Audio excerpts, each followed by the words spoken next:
Hi there. Thanks for joining. This is Tova from tovapayne.com. I'm a certified life coach, specialize in emotional wellness, and I'm a meditation facilitator.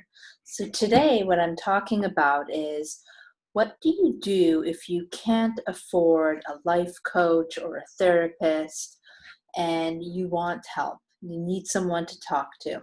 So there are several options. Number one is depending on where you live in the world, there may be something called low cost counseling.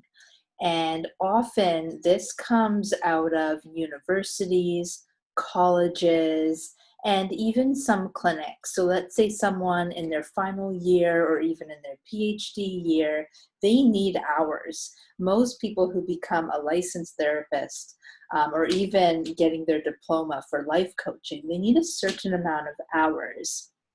So often they're offering their services at a much reduced rate. Like I'm talking as low as $25 a session, or sliding scales, which could be 25 to 80 or such. And you still want to find someone who's a good fit. But I also understand there's always that risk involved to even pay for that first session. How do you know you're getting someone that you align with, someone who can actually help you and support you? And if you just put down $150, that can be quite, difficult to do if you're in a financial crunch. So that's one option. Use Google and just Google low cost counseling and put the place that you live. And again, it's often universities, colleges, other types of schools, and certain clinics that will offer these types of programs. Another option is there are often groups, and groups can take different forms. So we all know that there are groups out there for people that are facing addiction of some sort, or even codependency groups. So those are groups that in a way are specialized. If you are having those troubles, those groups are available. And you may find that there are actually other types of support groups, and it might come in the name of a woman's circle or some sort of like gathering. There are men's groups, and often being part of these groups, there's a lot of healing that goes on. There's often an opportunity to speak and share. And I'm actually planning to host an online group of this sort. So tell me in the comments if you would like to be a part of it. But often groups, although it's not that one-on-one support, you still have that opportunity to speak and share. And often when you hear from others that are also experiencing things that you can relate to, it actually helps you feel not so alone. And often a lot of the pain is that whatever we're going through, we feel we're the only one.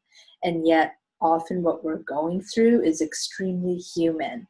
And so being part of a group has a really special quality of healing that you may find that even if you go see a therapist or a life coach or some kind of counselor one-on-one, that doing group work is also really beneficial.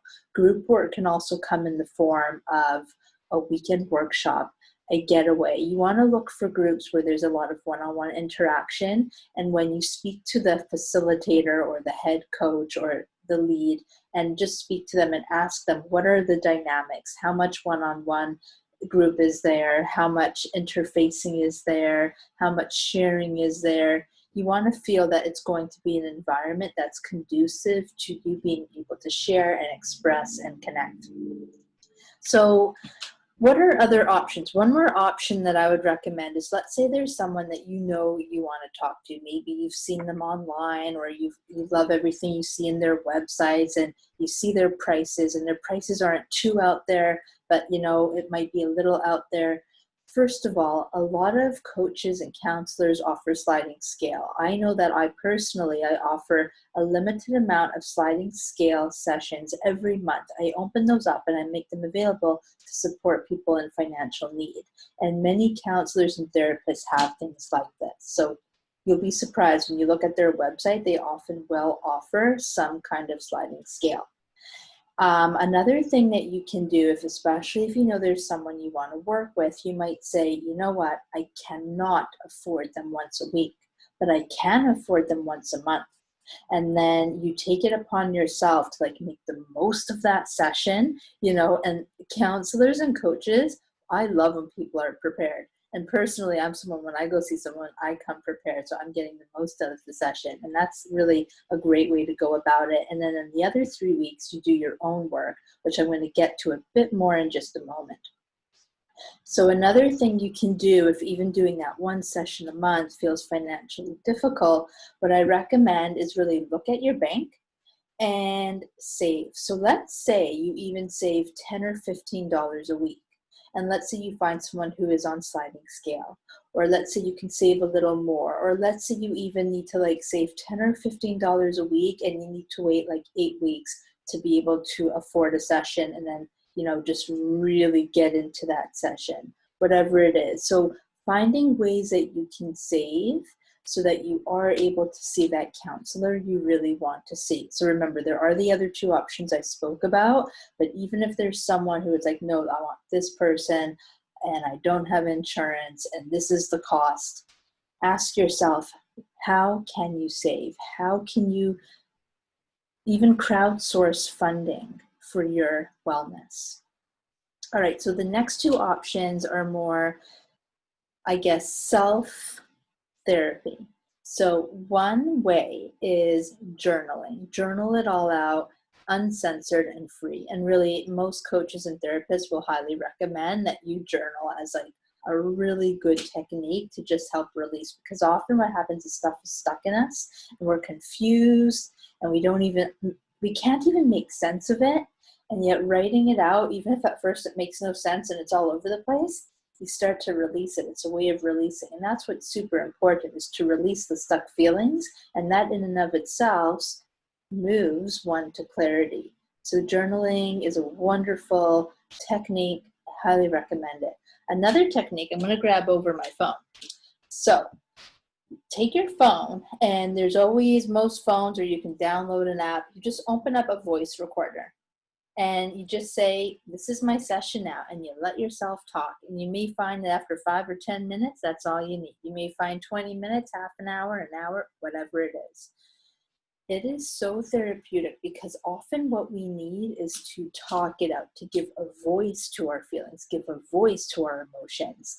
So there's something about voicing it into the audio on your phone that's different than journaling. Okay, so if you've never tried this, give this a shot. Now, the next step is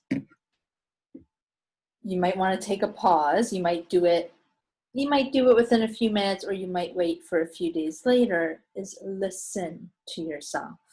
Listen to yourself, and especially if you give it a pause and you re-listen to yourself, you receive a sort of objectivity. And what I mean is that often, if we heard our own story, but a friend was telling it to us, we would have so much compassion. We might even pick up on little nuances, tone of voice, etc., where we're like, oh, I get it. So the idea of voicing into a phone is not just letting it out. Yes, letting it out and releasing is very therapeutic. But when you re-listen to it, it helps give you insight and see things from a more detached place than like being in the depths of it. So hopefully that makes sense. It's almost like you're becoming your own counselor, you're becoming your own coach. Now, not to say that that's going to replace counseling, coaching, etc., but it's something to sort of support you in the meantime. The same way that another thing that I highly recommend, and you might already be doing anyways, is a book. Oftentimes books can be so healing and therapeutic. Now, often when we read a book and we receive insights and understanding, it's still extremely helpful to then sort of hash it out and talk it out and to speak to someone and make sense and really receive that understanding of how this applies to your life and what actions to take, and actually how to like make behavioral change so that your life changes. Because with all therapy, whether you're seeing someone or doing work on your own, at the end of the day, so there's the point of awakening awareness. There's the point of deeper understanding, even having self-compassion, especially when you start to understand the roots of certain behaviors or fears, etc. But then it's like, okay, so you've got the awareness, you've got the understanding. How do you shift the behavior? And so these are all important components. Now, we're all different and we all need different types of support. So if you're listening right now and you're thinking, you know what, I can do this. Like, yeah, I wish therapy was free for all. I mean, I wish it was free for all. You know what? But let's say you feel like right now I need support, but my bank isn't gonna let me do that right now. Recognize that there are ways that you can still be supported. Recognize that you have a lot of power within yourself.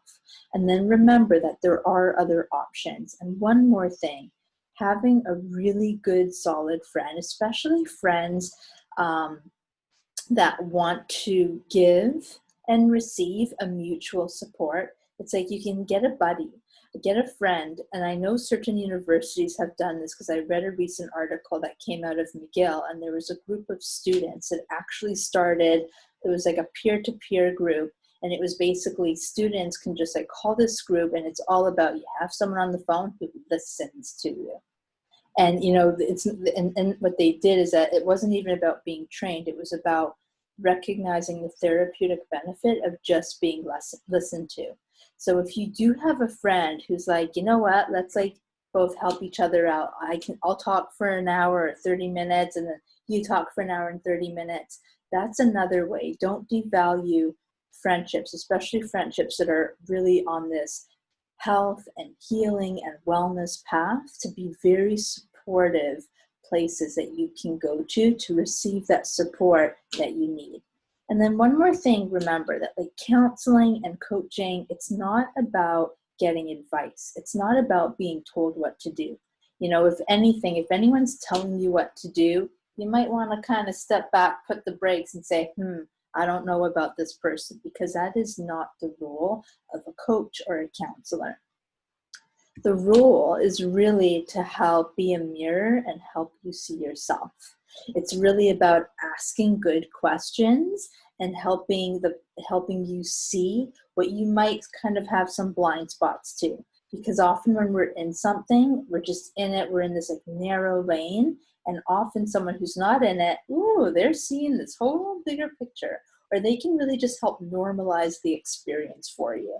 So all of that is to say that often you may find that support can come from watching a video like this, reading a book, journaling, or even making the notes, that speaking into your phone, because as you hear yourself from a slightly more detached space, you might pause and say, okay, all right, I get it. I see my blind spot now.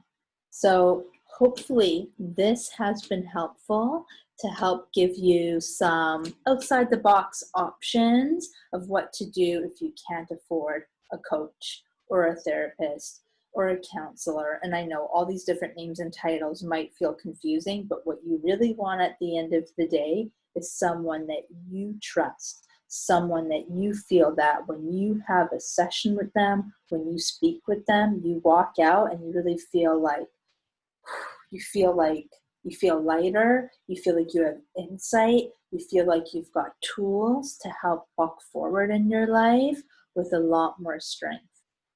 Now, I just need to say one more thing.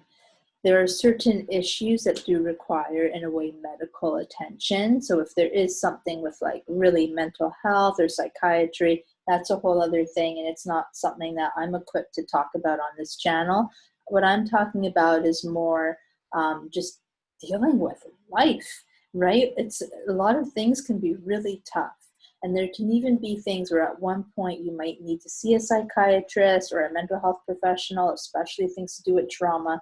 And then there comes a point where it might be like, okay, I don't need see this person anymore, but I still now want support as I move forward in life. And that's when you might decide, I'm looking more for, a coach, a life coach, or I'm looking more for, there could be other healers that you're looking support from. So knowing what kind of support you want is also really important.